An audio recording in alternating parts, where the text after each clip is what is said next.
नमस्कार दोस्तों, मैं नीलम सिंह आप सभी का अपने चैनल में स्वागत करती हूँ। तो दोस्तों, कैसे हैं आप सभी? आई होप कि आप सभी स्वस्थ होंगे और मस्त होंगे।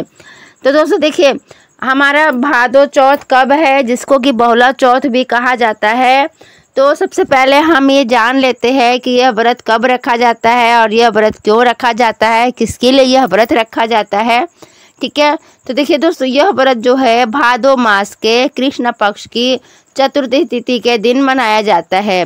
ये ठीक है, ये व्रत रखा जाता है भादो मास का जो कृष्ण पक्ष है उसकी चतुर्थी तिथि को यह व्रत रखा जाता है, जिसको कि हम गणेश चौथ या गणेश चतुर्थी के नाम से भी जानते हैं। और देखिए, जो बहुला चौथ के नाम से भी कई जगहों पर इस व्रत को जाना जाता है। ठीक है, और इसमें बहुला गाय की पूजा भी की जाती है और चौथ की कथा भी इसमें पढ़ी जाती है।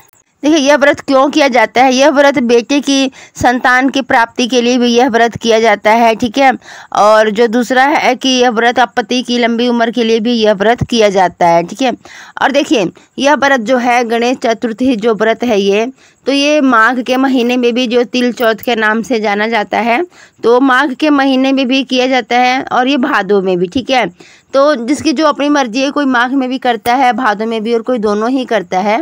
ठीक है, तो देखिए, मैं तो जो है ये हम माघ वाला नहीं करते हैं, हम ये भादो वाला ही करते हैं। ठीक है, तो जो भादो का ये चौथ है, हम ये भादो का चौथ करते हैं, गणेश चतुर्थी व्रत करते हैं। बेटे के लिए भी होता है ये व्रत और सुहाग की लंबी उम्र के लिए भी यह व्रत किया जाता है। ठीक है, तो देखिए, आइए जानते हैं कि इस साल में यह व्रत कब मनाया जाएगा, किस दिन हमें व्रत रखना है। देखिए, ये साल ये व्रत 12 अगस्त दिन मंगलवार को पड़ रहा है। ठीक है, तो फ्रेंड्स, आइए जान लेते हैं कि इस व्रत के करने के नियम क्या है। देखिए, यह व्रत जो है 12 अगस्त दिन मंगलवार को पड़ रहा है, तो हमें क्या करना है कि इसके एक दिन पहले ही सर धो करके नहा लेना है, स्नान कर लेना है। ठीक है, और लहसुन प्याज वगैरह जो हम लोग भोजन में खाते हैं, तो लहसुन प्याज वगैरह नहीं खाना है। ठीक है, और अगले दिन जो है हमारा मंगलवार के दिन जो है हमारा बहुला चौथ का गणेश चतुर्थी का व्रत रहेगा। मंगलवार की सुबह सबसे पहले हमें उठ करके स्नान करके शुद्ध वस्त्र पहन लीजिएगा। ठीक है, देखिए, कोई किसी भी व्रत में जो है ना काले रंग के वस्त्र नहीं पाया जाता है, नहीं पहना जाता है। तो मंगलवार का दिन पड़ रहा है तो लाल रंग, अगर यदि आप लाल रंग का वस्त्र पहनते हैं, लाल रंग की साड़ी पहनते हैं, तो ज़्यादा बेस्ट रहेगा, अच्छा रहेगा। ठीक है, वैसे तो जो आपके पास है आप वो पहन सकते हैं, काला रंग छोड़ के।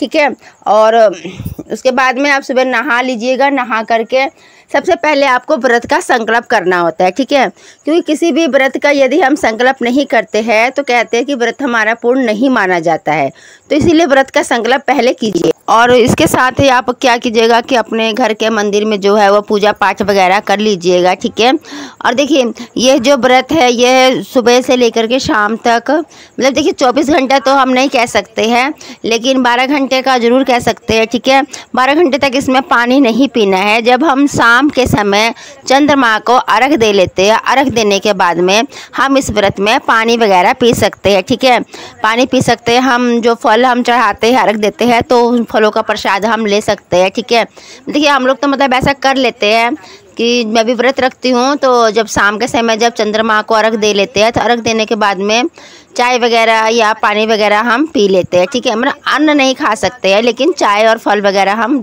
खा सकते हैं। ठीक है, मतलब अनाज नहीं खा सकते, इसमें हम अन्न का सेवन नहीं करते हैं। चंद्रमा को अर्घ देने के बाद में हम रात्रि को जब चंद्रमा को अर्घ दे लेते हैं, तो अर्घ देने के बाद में हम फल वगैरह, पानी वगैरह, शरबत वगैरह हम ले सकते हैं। ठीक है, और देखिए, और देखिए, आपके पास ज़्यादा कुछ नहीं है तो आप इसमें कुछ नहीं करना होता है, तो आप ये नोट कर लीजिए कि आपको कौन कौन सी सामग्री चाहिए पूजा के लिए। ठीक है, देखिए, सबसे पहले तो अर्घ देने के लिए शुद्ध और स्वच्छ कपड़े चाहिए। ठीक है, जो आपके कपड़े हैं, वस्त्र है, वो शुद्ध होने चाहिए। ठीक है, नए होने चाहिए। ठीक है, और दूसरी बात, गणेश जी की प्रतिमा होनी चाहिए। और अर्घ देने के लिए कच्चा दूध, पान, सुपारी, 5 तरह के फल, ठीक है, तिल के लड्डू बना लेना, और धूप, दीप, रोली, मौली, चंदन, अक्षत, दुर्वा। ठीक है, ये सभी चीज़ों आप ले लीजिएगा।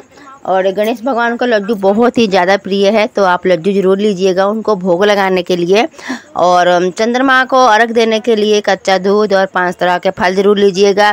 पान, सुपारी जरूर लीजिएगा आप। ठीक है, और देखिए कोई भी हम पूजा करते हैं तो उसमें दक्षिणा हमें ज़रूर से ज़रूर रखना चाहिए, ठीक है। वो आपकी जितनी श्रद्धा हो, जितनी भक्ति हो, आप उसके हिसाब से अपना कर सकते हैं। 10 रुपये, 11 रुपये, 21 रुपये, 51 रुपये, ठीक है। पर दक्षिणा ज़रूर रखिएगा। देखिए दक्षिणा क्यों रखा जाता है पूजा करते समय? दक्षिणा रखने से क्या होता है कि हमारे पूजा में कोई भी गलती हो, कोई भी त्रुटि हो या कोई कमी रह गई हो, तो दक्षिणा रखने से, दक्षिणा देने से हमारी कमी जो है वो पूर्ण की जाती है, ठीक है। और देखिए चंद्रमा को अर्घ दिलाने के लिए यदि आपके मतलब कि आपको पंडित मिल जाते हैं अर्घ दिलाने के लिए तो अच्छी बात है, ठीक है। और उस समय अगर पंडित नहीं आ पाते हैं तो देखिए जैसे कि मैं गांव में रहती हूँ तो पंडित नहीं आ पाते हैं रात के समय, तो मैं तो क्या करती हूँ कि मेरा बेटा है तो वही नहा लेता है और नहाने के बाद में वो मुझे अर्घ दिलवा देता है, ठीक है। तो आप अपने बेटे से या अपने हस्बैंड, अपने पति से मतलब अर्घ ले सकते हैं, वो अर्घ दे सकते हैं और आप चंद्रमा को पूजा दे सकते हैं, ठीक है। तो आइए जान लेते हैं कि चंद्रमा को अर्घ देने का शुभ मुहूर्त क्या है, किस समय चंद्रमा उदय होंगे और हमें अर्घ देना है। देखिए जो चंद्रोदय का समय है 12 अगस्त रात 8:59 पर चंद्रोदय होगा, यानी कि 9 बजे रात्रि को चंद्रोदय होगा, ठीक है। और देखिए गोधूली पूजा यानी कि जो कि हम शाम के समय पूजा करते हैं, कथा पढ़ते हैं, तो शाम को 6:30 बजे से लेकर के 6:30 बजे से शाम 7:16 तक हम जो संध्या की जो पूजा है, भगवान गणेश की पूजा हम कर सकते हैं, ठीक है। उसके बाद में जब रात्रि में चंद्रमा निकलेंगे तो अर्घ आप लोग दे लीजिएगा।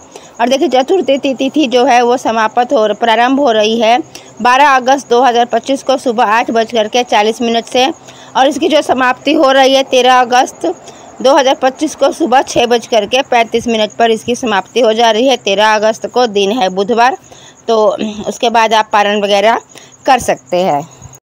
तो दोस्तों ये थी भादो चौथ की जानकारी। आपको हमारा वीडियो कैसा लगा कमेंट करके ज़रूर बताइए।